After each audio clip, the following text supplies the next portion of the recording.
존귀하신 하나님의 말씀은 출애굽기 22장 22절부터 27절입니다. 출애굽기 22장 22절부터 27절 다 같이 합독하겠습니다. 시작. 너는 과부나 고아를 해롭게 하지 말라. 내가 만일 그들을 해롭게 함으로 그들이 내게 부르짖으면 내가 반드시 그 부르짖음을 들으리라. 나의 노가 맹렬함으로 내가 칼로 너희를 죽이리니 너희의 아내는 과부가 되고 너희 자녀는 고아가 되리라.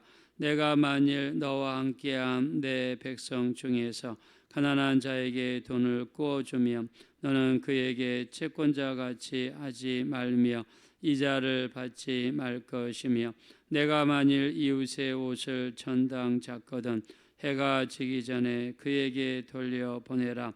그것이 유일한 옷이라. 그것이 그의 알몸을 가릴 옷인즉 그가 무엇을 입고 자겠느냐. 그가 내게 부르짖으면 내가 들으리니 나는 자비로운 자임이니라. 아멘. 네, 모세가 시내산에 올라가서 하나님의 말씀을 받기 시작합니다. 하나님께서 인간에게 주신 이런 법들을 보면 하나님께서 얼마나 어려움에 있는 사람들, 또 가난한 사람들, 힘든 가운데 있는 사람들을 돌보시고 그들을 불쌍히 여기시는지 이렇게 성경에 나와 있습니다. 저도 어저께 예배를 마치고 이제 말씀을 쭉 읽으면서 여기 22장을 몇 번이나 읽었습니다. 읽으면서 굉장히 가슴이 좀 뜨거워졌어요. 하나님께서 이 정도로 어려운 영혼들을 우리가 돌보기를 원하시는가. 우리 주변에는 사실 어려운 영혼들이 많습니다. 우리가 비교 우위로 따져보면 우리 주변에 우리가 꼭 물질적이 아니더라도 마음적으로 힘들어하고 또 염려와 근심 중에 계시고 또 육체적으로 힘들어하고 또 정신적으로 고민이 많고 또 우리가 물질적으로도 이렇게 어려운 우리 상대적으로 어려운 중에 계신 분들이 굉장히 많습니다. 자, 주변에 고아와 과부. 자, 성경에서 과부는요, 젊은 과부는 회피하라 그랬습니다. 그들이 정욕 때문에 다시 시집갈까봐 염려하노라 이렇게 말씀하시죠. 자, 환갑이 얼마 되지 아니하고 그리고 오직 주님께 마음을 두고 살아가는 자, 그 사람을 과부라라고 표현했는데, 자, 과부라든가 고아. 자, 우리 주변에서 과부나 고아가 있으면 그들을 어렵게 하지 말라. 또 그들을 해롭게 하지 말라. 만약에 그들이 힘들고 어려워서 하나님 앞에 부르짖게 된다면 하나님께서 그들의 기도를 반드시 들으시겠다. 그리고 그 죄값을 힘들게 한 사람, 어렵게 한 사람에게 반드시 하나님이 묻겠다라고 말씀을 하십니다. 자, 어느 정도로 물으시는가? 자, 우리 다시 한번 말씀 하나하나 한번 보겠습니다. 자, 우리 22절 23절을 먼저 보겠습니다. 시작. 너는 과부나 고아를 해롭게 하지 말라. 내가 만일 그들을 해롭게 함으로 그들이 내게 부르짖으면 내가 반드시 그 부르짖음을 들으리라. 아멘. 자, 성경에 하나님께서 내가 반드시 듣겠다 이런 말씀 찾기가 힘듭니다. 반드시 듣겠다. 자, 그 정도로 하나님의 마음과 생각이 과부와 고아, 어려움에 있는 사람들, 힘든 상태에 있는 사람들에게 가 있다는 것을 말씀합니다. 만일 우리가 우리 주변에 있는 어려운 사람들, 힘든 사람들을 못 본 채 하거나 도움을 구하는데 그냥 우리가 외면하거나 만약 그걸로 인해서 힘들어가지고 하나님 앞에 하나님 나 이것 때문에 힘듭니다. 저것 때문에 힘듭니다. 만약에 그들이 그런 기도를 한다 그러면 하나님께서 그들의 기도를 반드시 들으시겠다는 거예요. 그리고 하나님께서 어떻게 하시는가? 하나님의 노가 맹렬할 것이다. 그리고 내가 그 사람을 칠 것이다. 네 아내는 과부가 될 것이고 네 자식들은 고아가 될 것이다. 여러분 무섭지 않습니까? 하나님이 그냥 하시는 말씀일까요? 아니라고 생각합니다. 지금도 마찬가지로 생각해요. 그 어떤 결과가 정도의 차이가 있겠지만 지금도 저는 마찬가지 생각합니다. 우리 주변에 과부나 고아는 가난한 사람들, 힘든 사람들, 어려운 사람들, 그런 사람들의 대명사입니다. 그들이 내게 부르짖으며 하나님, 나 너무 힘듭니다. 저 사람한테 내가 좀 먹을 것 좀 얻으러 갔는데, 내가 정말 옷이 좀 없어가지고 옷을 좀 얻으러 갔는데 내가 매몰차게 외면을 당했습니다. 하나님, 이럴 수가 있습니까? 나 너무 춥습니다. 나 너무 배고픕니다. 이런 소리를 하나님이 들으시겠다는 거예요. 우리가 이 창세기 4장 10절에 보면 하나님께서 아벨의 핏소리를 들으시다고 그랬죠. 하나님이 가인에게 나타나서 말씀합니다. 가인이 아벨을 죽였어요. 하나님께서 가인에게 물어봅니다. 네 동생이 어디 있느냐? 가인이 반발했습니다. 내가 내 동생을 지키는 자입니까? 가인은 몰랐겠죠. 하나님이 전지하시고 전능하신 것을 몰랐겠죠. 내가 내 동생을 지키는 자입니까? 하나님 말씀하시죠. 네 동생의 핏소리가 땅에서부터 내게 호소한다. 만약 누가 사람을 죽였다고 합시다. 그 사람의 핏소리가 하나님 앞에 호소한다는 거예요. 하나님이 그 소리를 들으신다는 거예요. 여러분, 만약에 누가 사람을 죽였어요. 근데 그 사람, 죽은 사람의 핏소리가 하나님 앞에 호소한다는 거예요. 그러니까 어떻게 했습니까? 하나님이 지금 가인에게 나타나셨잖아요. 그 책임을 묻기 위해서 나타나신 겁니다. 네 동생의 핏소리가 내게 호소한다. 나 때문에 만약 어떤 사람이 어려움을 당했다, 나 때문에 어떤 사람이 힘든 일을 당했다, 그러면 그 사람이 하나님 앞에, 아니면 그 사람이 어렵고 힘든 가운데에서 내는 그 소리를 하나님이 듣고 계신다.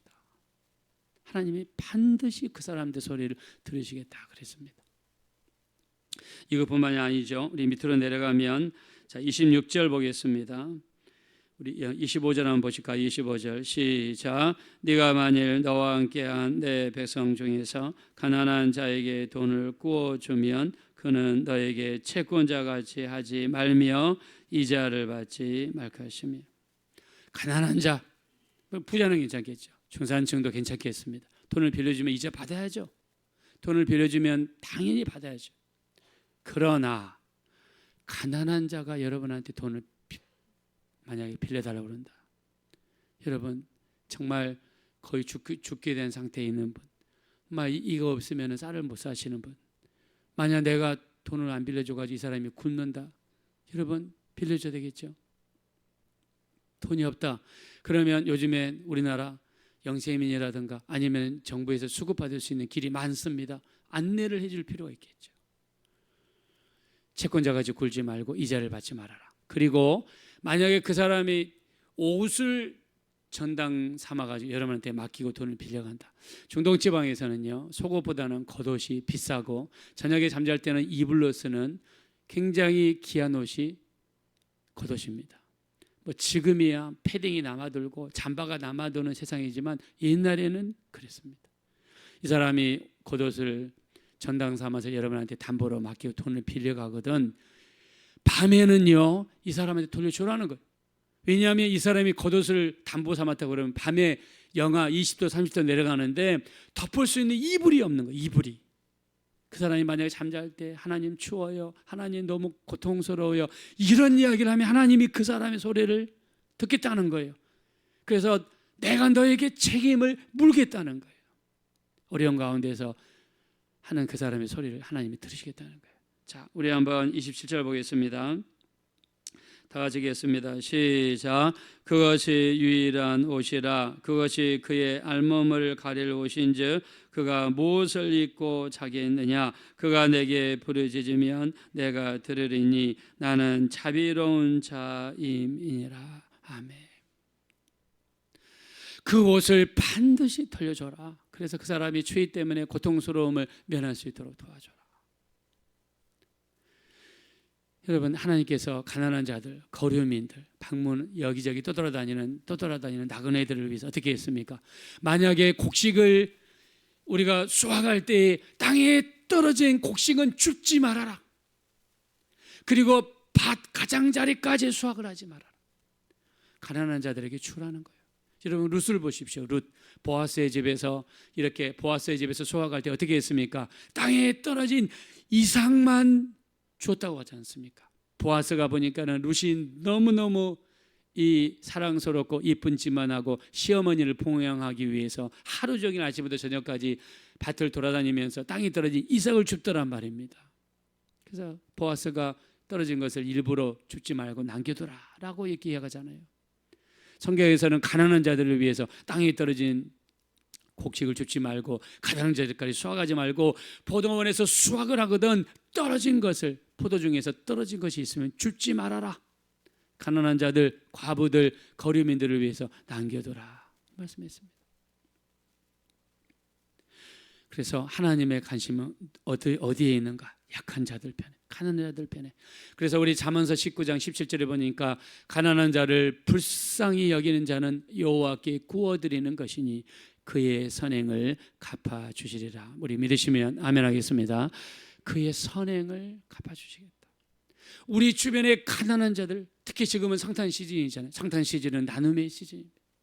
우리에게 있는 여분이 있다면 나누는 것입니다. 정말 기쁜 마음으로 나누는 것입니다. 히브리서 13장 16절 오직 선을 행함과 서로 나눠주는 것을 잊지 말라. 하나님은 이 같은 제사를 기뻐하시느니라. 선을 행하는 것, 나눠주는 것. 여러분, 내가 정말 이번 성탄절에 내가 저기 우리 보니까 을지로 일가 그 지하에 가니까요, 거기에 노숙자가 왜 그렇게 많습니까? 저는 서울역이 많은 줄 알았는데 을지로 일가 그쪽이 완전히 아지트가 됐습니다. 그래서 우리 기독교 선교단체에서도 보니까는 성탄 시즌에 빵도 가지고 가고 컵라면도 가지고 가고 뭐 이렇게 챙기시는 분들이 많더라고요. 우리 한번 돌아다녀 봤으면 좋겠어요. 서울역 가셔가지고 뭐 1,000원이든지 5,000원이든지 아니면 을지로 일가든지 뭐 어디 가가지고 우리 주변에 있는 사람들 좀 봤으면 좋겠습니다. 여기 영등포 가니까 영등포 앞에도 이 좀 노숙자들이 있더라고요. 그래서 서로 오직 선을 행함과 서로 나눠주기를 잊지 말. 하나님 이 같은 제사를 기뻐하신다. 우리 예수님도 보세요. 누가복음 10장 30절에 보니까 어떤 사람이 예루살렘에서 여리고로 내려가다가 강도를 만나서 옷을 벗김을 당하고 죽을 만큼 두드러 맞아가지고 버려졌어요. 제사장이 보고 피하여 지나가고 레위 사람도 보고 피하여 지나가고. 제사장은 죄종을 상징하죠. 레위 사람들은 성도를 상징합니다. 사마리아 사람이 가다가 성경에 구체적으로 이야기했습니다. 33절 이하부터 그를 보고 불쌍히 여겨 가까이 가서 기름과 포도주를 그 상처에 붓고 쌈에 주고 자기 짐승에 태워서 주막으로 데리고 가서 돌봐주니라. 성경에 구체적으로 이야기했습니다. 그를 보고 불쌍히 여겨 가까이 가서 기름과 포도주로 그 상처에 붓고 쌈에 주고 자기 짐승에 태워 주막으로 데리고 가서 돌봐주니라. 주인에게 이야기합니다. 이 사람을 돌봐주라. 데나리온 2를 주면서 이 사람을 돌봐주라. 경비가 더 들면 돌아올 때 갚으리라. 말하는 걸 보니까 진정성이 있어요. 주막 주인이 받아줍니다. 주님이 말씀하십니다. 누가 이 강도받는 자의 이웃이 되겠느냐. 제자들이 이야기하죠. 자비를 베푼 자니이다. 누가복음 10장 37절에 가서 너도 이와 같이 하라. 하라는 명령문이에요. 해도 되고 안 되는 것이 아닙니다. 우리 모두에게 주신 명령문이에요. 구약의 율법이 613가지가 있습니다. 이스라엘 민족은 어려서부터 철저히 외우면서 행동으로 옮깁니다. 이런 태도로 이 말씀에 적용한다 그러면 우리 해야 됩니다. 해야 됩니다. 우리 주변에는요 강도 맞는 사람들이 많아요. 두드러 맞은 사람들이 많습니다. 헐벗은 사람들이 많고요 많습니다. 주님이 명령합니다. 가서 너도 이와 같이 하라. 제사장은요 피하여 지나갔다고 그랬어요. 레위 사람들도요 피하여 지나갔다고 그랬습니다. 여러분들도 길을 가다가 피하여 지나가지 않습니까? 내가 어려운 사람들 보고 피하지는 않습니까? 하나님, 우리 주님은 보고 계시겠죠. 그들의 목소리가 내게 들리면 맹렬한 노로서 주님이 임하셔서 내가 너를 치겠다, 네 아내를 갑으로 만들겠다, 네 자식들을 고아로 만들겠다, 이 정도로 강하게 말씀하신 게 약한 자, 가난한 자, 주변에 어려운 사람들을 외면하고 돌보지 않았을 때 하나님은 구약이나 신약이나 똑같이 말씀하고 있습니다.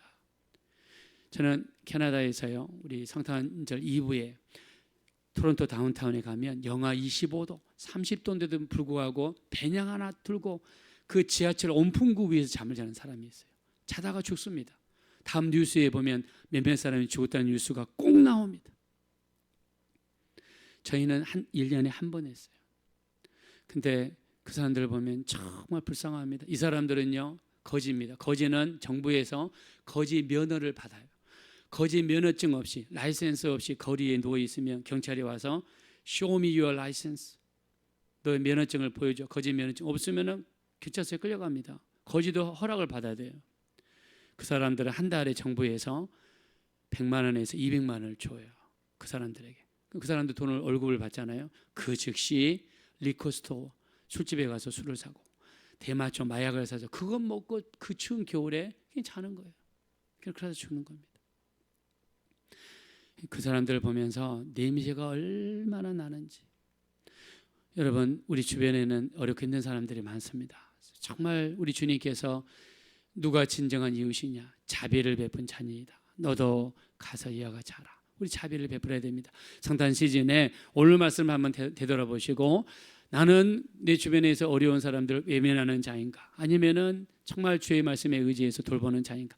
오직 선을 행함과 서로 나눠주기를 잊지 말라. 하나님은 이 같은 제사를 기뻐하신다 말씀하셨으니 주변을 돌아볼 수 있는 우리 복된 연말 연시가 되어지시기를 예수 이름으로 축원드립니다. 이 시간 기도하실 때 우리 주변에 과부나 고아, 또 겉옷을 담보할 만큼 어려운 사람들이 없는지 돌아보게 도와주시고, 우리 주변에 힘들고 어려운 사람들이 많습니다. 우리 돌아보게 도와주시고 피하지 않게 도와주시고, 우리 그를 보고 불쌍히 여겨 가까이 가서 우리 기름과 포도주를 그 상처에 붓고 싸매줄 수 있는, 우리 자비를 베풀 수 있는 진정한 이웃이 될 수 있도록, 그 세마리탄이 될 수 있도록 우리 합심으로 간절히 기도하겠습니다. 돌아주고 아버지 하나님, 간절히 기도하고 원합니다. 우리 하나님, 우리를 불쌍히 여겨주십시오. 우리 주변에는 힘들고 어려운 사람들이 많습니다. 우리 하나님, 참으로 우리 주변에 있는 사람들을 돌아보게 도와주십시오. 긍휼히 여기게 도와주십시오. 우리 보고 외면하지 않게 도와주십시오. 보고 외면하지 않게 도와주십시오. 우리 하나님, 우리가 때로는 외면하고, 때로는 못 본 척하고, 때로는 멀리하고, 때로는 피하고 지나갈 때가 많습니다. 우리 하나님, 정말 우리를 돌아보게 도와주십시오. 불쌍히 여겨주십시오. 우리 주변에 어려운 사람들을 긍휼히 여기며 돌아볼 수 있는 우리가 되게 도와주십시오. 우리 하나님, 긍휼히 여겨주세요. 불쌍히 여겨주세요. 우리를 불쌍히 여겨주세요. 우리가 오직 선을 행하고 서로 나눠주기를 잊지 말는 우리가 되게 도와주십시오. 우리 하나님, 우리는 연약하고 부족합니다. 우리는 정말 때로는 행동을 옮기지 못할 때가 너무나 많습니다. 우리 하나님, 긍휼히 여겨주셔서 정말 돌아보고 돌아볼 수 있는 이런 삶을 살아갈 수 있도록 역사하여 주시옵소서.